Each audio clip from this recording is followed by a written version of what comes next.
합니다. 먼저는 행복한 가정이 되기 위해서는 하나님 안에서 한 마음을 품어야 합니다. 오늘 본문에서 사도 바울께서는 빌립보 성도들에게 같은 마음을 품으라고 했습니다. 한 마음을 품는 것은 교회나 사회에서뿐만 아니라 가정에서도 가장 중요한 덕목 중에 하나입니다. 특히 부부는 서로 개별적이고 독립적인 인격체가 만나서 한 가정을 이루는 것이기 때문에 하나가 되는 것이 정말 어렵습니다. 가끔 우리가 텔레비전을 보면 우주에서 두 우주선이 만나서 서로 연결이 되거나 비행기가 공중을 날아가는데 공중급유기가 나타나서 공중급유를 하는 모습을 보고 참 놀랄 때가 있습니다. 어떻게 저렇게 빨리 날아가는 우주선과 비행기가 연결이 되지 우리는 놀랄 때가 있습니다.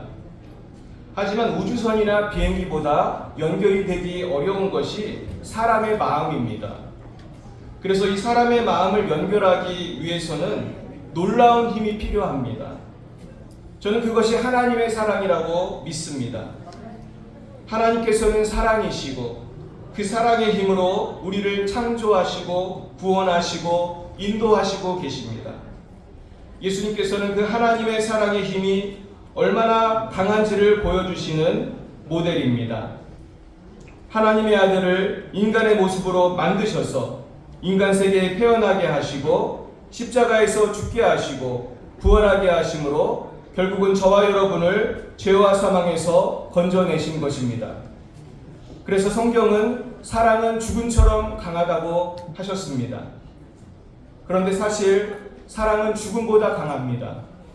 사랑이 있으면 우리는 예수님처럼 사랑하는 사람을 위해서 대신 죽을 수도 있기 때문입니다. 그런 강력한 사랑으로 무장하여 행복한 가정을 이루시기를 축복합니다. 두 번째, 행복한 가정이 되기 위해서는 겸손해야 합니다. 예수님은 하늘 보좌를 버리고 인간의 모습으로 이 땅에 오셔서 가장 비참한 죄인의 모습으로 십자가에 죽으셨을 때 하나님께서는 부활의 영광으로 높여주셨습니다.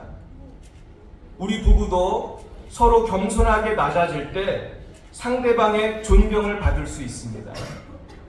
그런데 이 비밀을 모르고 서로 높아지려는 부부들은 서로 주도권을 가지려고 하다가 싸움을 하게 되고 언성이 높아지게 되고 나중에는 가정을 지키지 못하는 경우도 생기게 됩니다.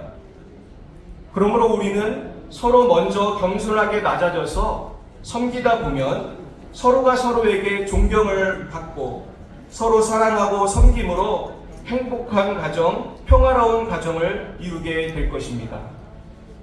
마지막 세 번째, 행복한 가정은 기도하는 가정입니다. 살다 보면 어려움이 참 많습니다. 그런데 그때마다 우리가 기도할 때 우리는 새 힘을 얻습니다. 예수님께서도 십자가를 지시기 전에 너무 마음이 힘드셨습니다. 그럴 때 겟세마네 동산에 올라가셔서 기도하실 때 새 힘을 얻으셔서 십자가를 지시고 승리하실 수 있었습니다. 가정을 지키는 것은 때로는 십자가를 지는 것처럼 힘든 일입니다. 그러나 우리가 기도할 때 하나님께서는 이 가정을 특별하신 사랑으로 지키시고 위기에서 탈출하게 해주실 것입니다. 날마다 주님 안에서 하나가 되고 서로 겸손히 섬기며 서로를 위해서 기도하여 세상에 둘도 없는 행복한 가정을 만드시기를 예수님의 이름으로 축원드립니다. 아멘. 이 시간에는 결혼 서약을 하겠습니다. 오늘은 신랑 신부가 각각 준비한 서약문을 낭독함으로 서약을 대신하겠습니다.